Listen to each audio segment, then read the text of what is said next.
एक जंगल में एक बुलबुल नाम की एक गिलहरी रहती थी। वह बहुत चंचल और उछल कूद करती थी। कई बार जंगल के जानवर उसे समझाते थे कि इतनी उछल कूद और शरारत करना ठीक नहीं है, लेकिन वह नहीं मानती थी। उसे यह सब करने में मजा आता था।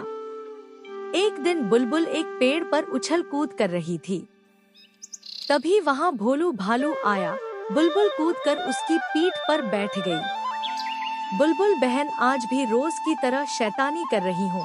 पिछली बार तुम्हारे कारण मेरा पैर फिसल गया और मैं कीचड़ में जा गिरा था। माफ करना भोलू, तुम्हें देखकर तुम्हें छेड़ने का मन करता है, लेकिन मैं वादा करती हूँ आज तुम्हारे साथ कोई शरारत नहीं करूँगी। भोलू एक पेड़ के नीचे लेटकर आराम करने लगता है। कुछ देर बाद बुलबुल की आवाज सुनकर उठ जाता है।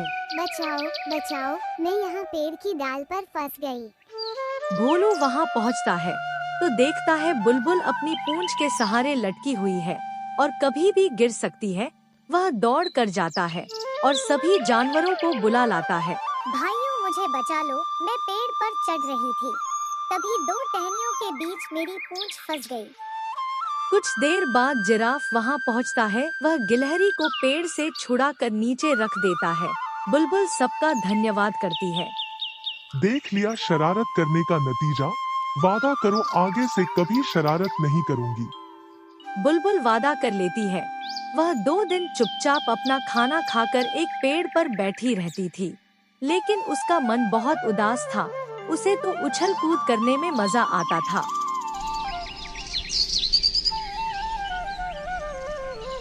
अगले दिन उसने फैसला किया कि वह जंगल से दूर दूसरे जंगल में जाकर खेला करेगी, जिससे गांव वालों को उसकी शरारत के बारे में पता नहीं लगेगा। सुबह होते ही वह सबसे बचती बचाती दूसरे जंगल में पहुंच गई। वहां पहुंचते ही उसे एक बड़ा सा तालाब दिखाई दिया। उसने सोचा क्यों न पहले नहा लिया जाए। वह जैसे ही तालाब के पास पहुंची, एक चिड़िया ने उसे आवाज लगाई। बहन, क्या तुम इस जंगल में नई आई हो? इस तालाब से दूर रहना, इसमें कोई भी नहाने जाता है उसके शरीर का एक हिस्सा गायब हो जाता है। वाह, ऐसा कैसे हो सकता है? तुम झूठ मूठ में मुझे डरा रही हो। तुम्हारी मर्जी, मैं तो तुम्हें सावधान कर रही थी।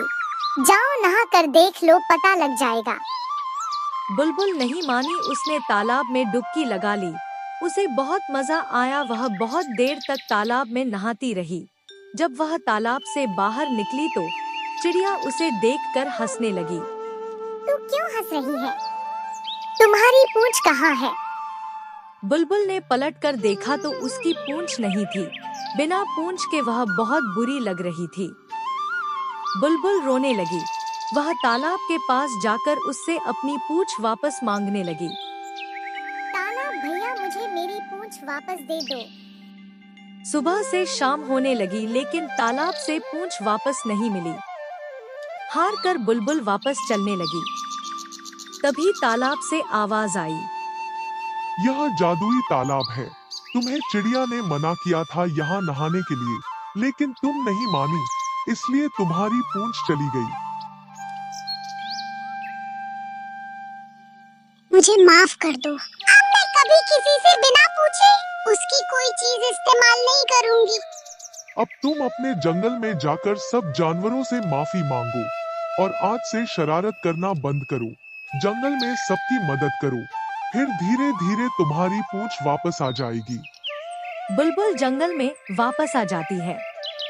अगले दिन सब बिना पूंछ की गिलहरी की हंसी उड़ाने लगते हैं, लेकिन बुलबुल बुरा नहीं मानती। मुझे माफ कर दो, अब मैं सबकी मदद करने की वादा करती हूँ। वह बरसात में चिड़िया के बच्चों के लिए दाना लाकर देती है। पेड़ से फल तोड़कर नीचे गिराती है, जिससे भोलू भालू उन्हें उठाकर खा सके। इसी तरह वह सब जानवरों की मदद करने लगती है, जिससे सब उसे दुआएं देते हैं।